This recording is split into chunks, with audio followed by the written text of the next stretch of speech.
A gente continua aqui aquela nossa conversa com o professor José Menezes, professor e coordenador do núcleo da Auditoria Cidadã da Dívida em Alagoas. Aliás, a Auditoria Cidadã lança aí uma cartilha e se propõe naturalmente a colocar os principais pontos que são necessários para que você, que é representante público, você que é deputado federal, você que é deputado estadual, você que é senador aqui por Alagoas e no Brasil inteiro, possa compreender um pouco melhor o que é a nossa dívida, né? De que maneira ela se mostra para a sociedade, quais são os reflexos das taxas de juros exorbitantes que nunca se tem justificativa. Parece aquela história do aumento da energia elétrica.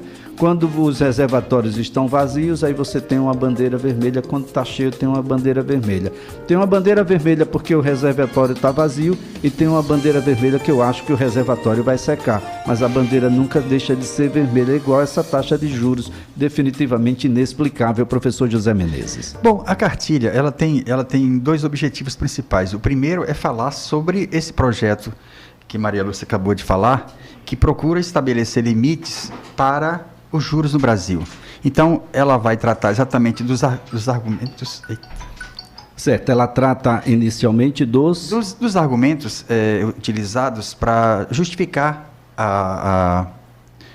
o estabelecimento do limite. E aí ela faz um estudo sobre as experiências. São mais ou menos 90 países em que existem, nas suas respectivas no seu marco legal, existem limites para o juro. Então, ela primeiro faz esse resgate. Depois, ela procura exatamente mostrar quais são as consequências, porque qual é o problema? A Constituição, se não me engano, é o artigo 3º, ele trata de quais seriam os deveres desse Estado Nacional. E dentro desse artigo, lá está colocado que deve acabar com a desigualdade regional, social, combater a pobreza. Só que tudo isso os direitos que estão assegurados na Constituição, eles são ameaçados pela inexistência de um limite aos juros. Porque toda vez que os juros aumentam, como ela acabou de dizer, o pagamento de juros se eleva, e o pagamento de juros se elevando, ele compromete as políticas sociais. Então, o primeiro momento é exatamente mostrar que, se não houver uma política de limite de juros, aqueles direitos que ainda estão assegurados na Constituição, eles não estão sendo financiados. E aí, o que adianta você ter um artigo que assegura educação gratuita de qualidade, quando o orçamento da educação é 4,2%? Quando a saúde diminuiu. Então, essa é a primeira parte. A segunda parte, ela vai exatamente falar sobre a importância da auditoria. E uma das partes principais, ela faz um resgate do processo de endividamento. Tem um momento que mostra o que aconteceu nos últimos 20 anos. Aí você tem uma demonstração de quanto foi pago de juros, quanto foi gasto com saúde, quanto foi gasto com educação, quanto foi gasto com outros direitos. E a coisa surpreendente é que cada ano que passa vai comprometendo uma parte maior do orçamento. E, ao mesmo tempo, por exemplo, a educação está 2,5%, saúde está 4%, mas, no entanto, o pagamento de juros está 50%, que é metade.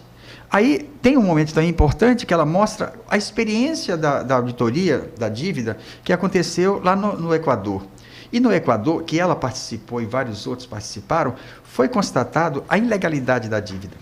E essa ilegalidade da dívida, depois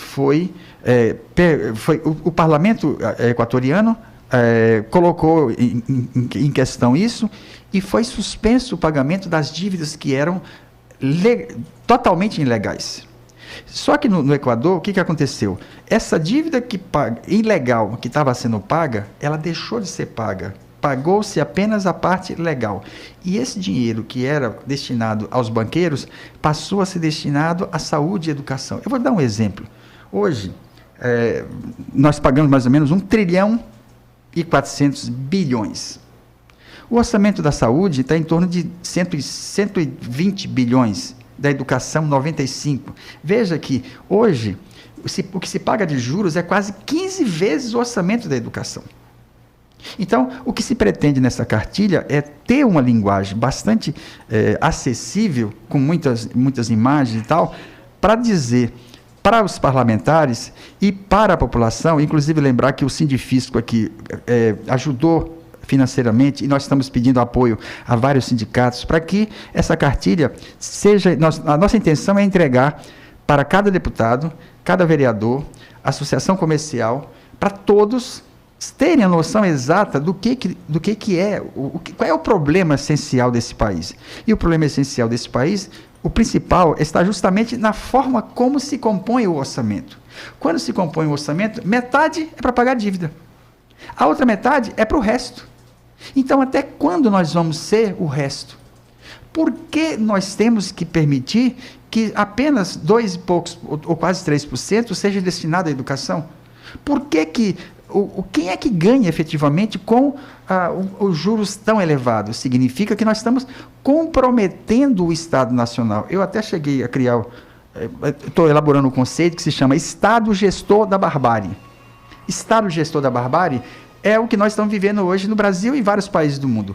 Ele cobra juros, ele paga juros para os empréstimos, ele faz renúncia fiscal, ele cobra imposto de pobre e privatiza todos os demais. Então, é um Estado esvaziado.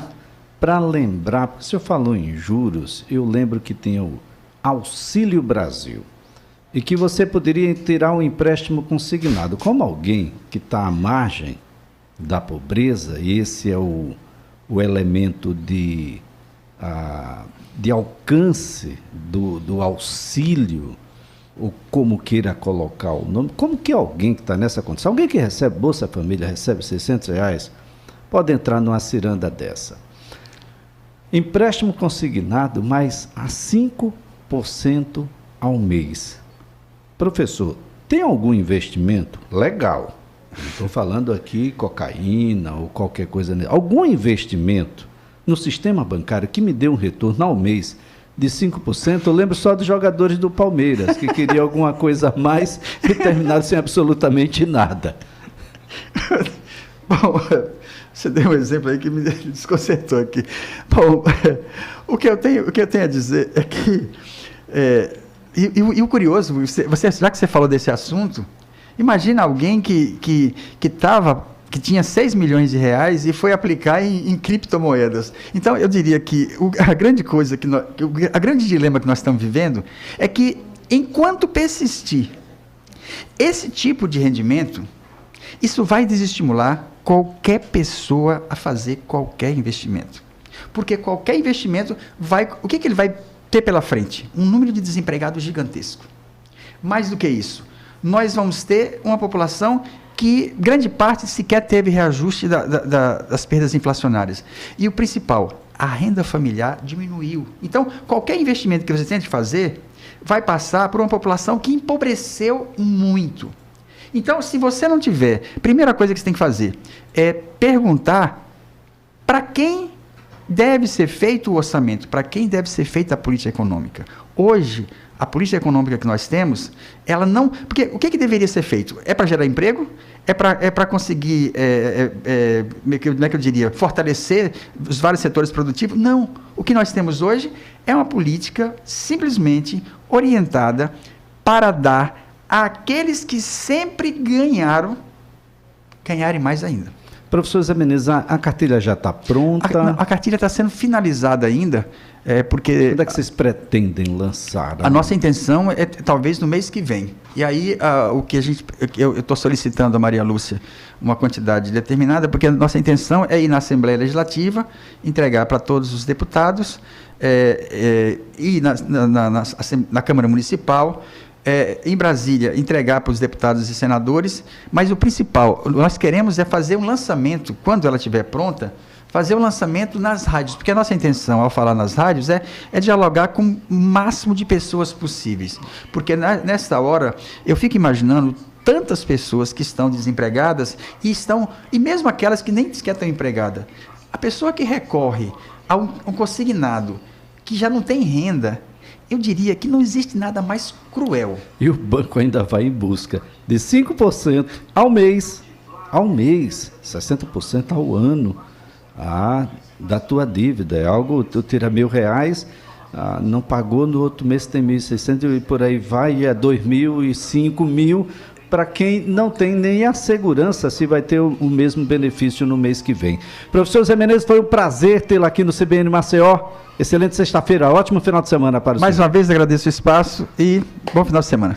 Bom, professor Zé Menezes é professor, coordenador do Núcleo da Auditoria Cidadã da Dívida aqui no estado de Alagoas. Eu quero lembrar que o governador Paulo Dantas e o ministro dos Transportes, Renan Filho, assinaram um convênio entre o governo do estado e o DENIT. O objetivo é a recuperação da L-110.